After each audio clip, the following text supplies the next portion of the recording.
जी। राधे राधे। राधे राधे महाराज जी अपने मन की आवाज या शक्ति को कैसे मजबूत करें, बाहर के शोर को कैसे कम करें? भगवान के नाम जप से। जब हम अंदर ही अंदर खूब नाम जप सुनते हैं तो हमारे अंदर दिव्य सामर्थ्य अध्यात्म की जागृत होती है, तो हम मन को रोक सकते हैं। हम श्रवणेंद्रिय से सुनते हुए भी नहीं सुनते, नेत्रेंद्रिय से देखते हुए भी नहीं देखते, शांत भगवान में चित्त वृत्ति लग गई, सब ठीक हो गया। बिना अध्यात्म बल के मन को रोक पाना बहुत कठिन है। जैसे तूफान को नहीं रोका जा सकता किसी भी हालत में, ऐसे मन को नहीं रोका जा सकता। मन अगर रुक सकता है तो अध्यात्म बल से रुक सकता है, और अध्यात्म बल है भगवान का नाम। जितना नाम जप करोगे उतना अध्यात्म बल वाले बनोगे। अध्यात्म बल वाला ही काम क्रोध लोभ मोह मद मत्सर इन 6 शत्रुओं पर विजय प्राप्त करता है। भारी से भारी दुख और विपत्ति सहन करने की सामर्थ्य आती है। दुखों में भी वो मुस्कुरा करके चलता है। चाहे जितना परिस्थिति बिगड़ी हो, अगर नाम जब चल रहा है तो आप आनंद में परिस्थिति को काट लेंगे, क्योंकि आपके पास नाम बल है। और नाम जप नहीं तो सब बेकार है। प्रवचन सुनना, प्रवचन करना ये तभी ठीक है जब हमारा भगवत चिंतन चले। बाहर से हम संत वेश में हैं, अंदर से विषय चिंतन चल रहा है, दुर्गति पक्की। बाहर से हम पैंट शर्ट पहने हैं, अंदर से भगवत चिंतन चल रहा है, सदगति पक्की। चिंतन प्रधान है। अगर हम चिंतन ठीक कर रहे हैं हमारा सब ठीक हो जाएगा। तो नाम का चिंतन करो, भगवान के मंत्र का चिंतन करो, भगवान के रूप का चिंतन करो, भगवान की लीलाओं को सुनो, गाओ और चिंतन करो। मधु जी। राधे राधे महाराज जी जीवन में खुशी कैसे मिले? भगवान से। जो आनंद सिंधु सुख राशि, सीकर तय त्रैलोक सुपासी। सीकर कहते हैं ऐसे एक बूंद पानी अंगुली में लो और उसे से चट्टान पे मारो, उसके जो छोटे टुकड़े होते हैं उसे सीकर कहते हैं। आनंद समुद्र के एक बूंद के सीकर से त्रिभुवन आनंदित हो रहा है। ऐसे आनंद समुद्र भगवान से जब अपना संबंध जो है वो स्वीकृत हो जाता है तब खुशी मिलती है। मेरा प्रभु पुत्र है, मेरा प्रभु पिता है, मेरा प्रभु मित्र है, मेरे प्रभु पति हैं, मेरे प्रभु स्वामी हैं। कोई संबंध प्रभु से रख ले तब जो अंदर खुशी मिलती है उस खुशी का पार नहीं होता है। यहाँ जितनी खुशियाँ हैं सब दुख में बदल जाने वाली हैं। सुंदर पत्नी मिली कब मर जाएगी क्या पता, सुंदर पति मिला कब छूट जाएगा क्या पता, सुंदर पुत्र हुआ कब मर जाएगा क्या पता है। मृत्यु लोक है, कभी भी कोई भी कहीं भी बिछुड़ सकता है। अगर ना बिछुड़ने वाला यार है वो श्री कृष्ण है, वो राम है, वो प्रभु है। प्रभु के सिवा यहाँ सब धोखा है। अपनी पत्नी में प्रभु को देखो, अपने पुत्र में प्रभु को देखो, अपने पति में प्रभु को देखो तो तुम्हें खुशी मिलेगी। प्यार करो सबसे, लेकिन भगवत भाव से करो तो तुम्हें खुशी मिलेगी। नहीं तो यहाँ खुशी कहाँ है? चंद्र मिनटों की खुशी, फिर दुख ही दुख है, फिर दुख ही दुख ही है। डॉक्टर विशाल राव जी। राधे राधे।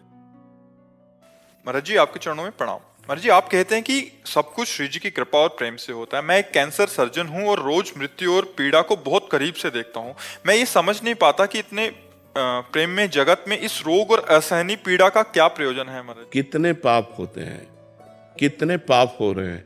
आप दृष्टि डाल के देखो, पति पत्नी को मारे दे रहा है, पत्नी पति को मारे दे रही, 4 से व्यभिचार कर रहा है पति, 4 से व्यभिचार कर रही पत्नी, भ्रूण हत्या, गर्भ हत्या, ये सब क्या है? इनका परिणाम आएगा तो भोगना नहीं पड़ेगा? तो यही सब भोगना पड़ता है।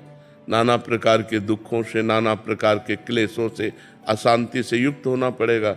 हमारी कोई एक ही जन्म की बात थोड़ी है। हम अनेकों जन्मों के हिसाब से मनुष्य बने, अनेकों जन्मों का पाप हमारे साथ जुड़ा हुआ है। तो हमको इस जन्म में सुधार कर लेना चाहिए, लेकिन इस जन्म में आकर भी हम भूल जाते हैं।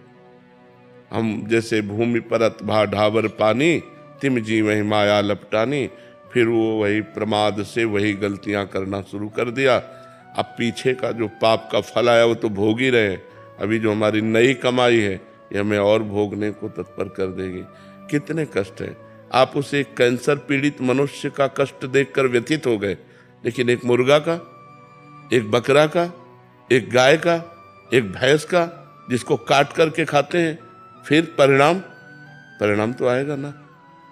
तो हम उनके कर्मों को देखें, क्योंकि जब समझने का टाइम था तब तो समझा नहीं, अब समझने का टाइम नहीं, अब भोगने का है तो भोगो, तो ये भोगना पड़ेगा।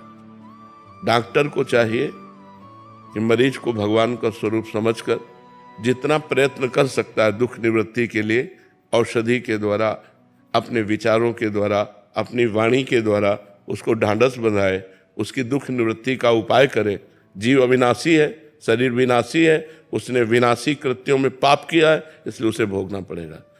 पर हम उसे छोड़े नहीं, वाणी के द्वारा ढांढस बंधाएं, औषधियों के द्वारा दुख निवृत्ति करें, और जो हमें विज्ञान के द्वारा ज्ञान प्राप्त हुआ है हम प्रयोग करके उसके दुख निवृत्ति का उपाय करते हैं। पर उतना ही कर सकते हो जितना करना है, आगे को तो भोगना ही पड़ेगा उसे। तो इसलिए पाप का अवश्य फल भोग, अवश्य में भोक्तव्यम कृतम कर्म शुभाशुभम, शुभ और अशुभ कर्म का फल भोग। कैसे कैसे लोग पाप करते हैं, आप देखो ना, कैसे कैसे पाप करते हैं। उनका परिणाम जब आएगा, तो भोगना पड़ेगा ना। लाखों दिलों को दुख पहुंचाते हैं, हजारों जीवों को खा जाते हैं, इनका परिणाम जब आएगा तो भोगना नहीं पड़ेगा, भोगना पड़ेगा। कर्म का फल भोगना पड़ता है। इसलिए डरो कि हमारे द्वारा कोई ऐसा कर्म न बन जाए जो हमें भोगना पड़े। नाम जप करो भगवान का, परोपकार करो दूसरों का, कभी दूसरों के साथ हिंसा व्यभिचार ऐसे दोष मत करो, तो तुम्हारा जीवन आनंदमय हो जाएगा। पीछे के पाप भजन बल से नष्ट हो जाएंगे। प्रारब्ध को भोग कर नष्ट कर लो। अगला जो कार्य कर रहे हो, अच्छे कर रहे हो, तो भगवान की प्राप्ति हो जाएगी। अगर मनुष्य भी बनोगे तो स्वस्थ विचारवान लोक कल्याण वाले बनोगे। वो आज क्या मनुष्यता रह गई है। नशा किए घूम रहे, किसी की जंजीर चैन खींच रहे, किसी को मार रहे, किसी को लूट रहे, कैसा कैसा अत्याचार। पर बहुत समय हिसाब लेट होता है अपने यहाँ, तुरंत हिसाब नहीं होता। भारत में भी देख लो, कानून व्यवस्था में अगर आज मुकदमा डाला गया तो 10 साल मुकदमा ही केवल चले। 10 साल मुकदमा चलने के बाद उसे सजा और जुर्माना दिया जाता है। तो अब जब एक जन्म में एक की हुई अपराध प्रवृत्ति का 10वें वर्ष में निर्णय होता है जाके, तो फिर अनेक जन्मों से जो हम पाप करते चले आ रहे हैं। हमारे भगवान का तो बहुत बड़ा दरबार है, वहाँ तो असंख्य जीवों का हिसाब किताब है। तो अब पता नहीं 50 जन्म पीछे का कर्म लागू हुआ करके, तो हमें भोगना पड़ेगा। क्योंकि करने वाले हम ही हैं। हमारे शरीर बदलते गए, लेकिन कर्ता तो हम नहीं बदला ना, तो कर्ता को भोगना पड़ता है। इसलिए धैर्य रखो आप, और डॉक्टरी के द्वारा दूसरों की दुख निवृत्ति का उपाय करते रहो। बकाया जो जैसे कर्म करता है उसे वैसा भोगना पड़ता है। अंकुश त्यागी जी, महाराज जी आप कह रहे हैं कि आप भी एक डॉक्टर हैं। महाराज जी, जब मरीज ठीक हो जाते हैं या तो हमें भगवान का दर्जा देते हैं, हमारे मना करने पर भी वो कहते हैं कि इसमें मतलब आपकी कृपा हुई, आप भगवान के रूप में आए। तो महाराज जी ऐसे में हम मना तो करते हैं कि ये तो हमारा काम था, पर कोई पाप के भागीदार तो नहीं बन रहे। नहीं, आप उसके थोड़ा हटकर सोचिए कि जब आप हर उपाय करते हैं और मरीज असफलता को प्राप्त होता है, जो आपको अपनी सफलता प्राप्त करनी चाहिए वो वहाँ नहीं दिखाई देती, तब आप कहाँ हैं? तब आप कहाँ हैं? विचार करके देखिए ना कि हर जगह सफल ही तो नहीं हो जाते। मान लो आप अभी सफलता ही प्राप्त करें, लेकिन 10 जगह ऐसी है जहाँ हम असफल हो गए हैं। अपना पूरा विज्ञान प्रयोग कर दिया, अपना पूरा प्रयास कर लिया, लेकिन हम असफल हुए। वहाँ विधान लागू है, उसका भोग, उस जीव का पाप कर्म, और उसको भोगना पड़ा। अब उसमें आपको कोई गलत शब्द बोले, आपको कोई असफल डॉक्टर कहे या आपकी प्रमाद स्थिति कहे, तो गलत बात है। ऐसे ही सफलता में आप नहीं है, उसका पूर्व का पुण्य है, उसका पूर्व का विधान है। आपके हाथ का जस, आपने प्रयास किया और सफल हो गए। सफलता और असफलता आपके हाथ में नहीं, प्रयास प्रयत्न आपके हाथ में है। सफलता असफलता है कि नहीं, आप विचार करके देखिए कि बहुत ग्रेजुएट डॉक्टर के द्वारा भी केस फेल हो जाता है कि हाथ में नहीं रहा और वो निकल गया, अब लाख प्रयास किया निकल गया। इसका मतलब है कि एक डॉक्टर अपना प्रयास कर सकता है, परिणाम नहीं, परिणाम परमात्मा देता है। प्रयास हमारा और सफलता और असफलता ये भगवान के ऊपर। तो जब आपको सफलता मिले और आपको कोई कहे धन्यवाद, तो वो धन्यवाद आप भगवान को दीजिए कि प्रभु इसमें मैं तो निमित्त मात्र हूँ, धन्यवाद तो आपका है कि आपने इस जीव को सहयोग करके सफल कर दिया, रोग निवृत्त कर दिया। ऐसी भावना करोगे तो आपकी उन्नति होती चली जाएगी, आपको अहंकार नहीं आएगा और आप सफल डॉक्टर हो जाएंगे।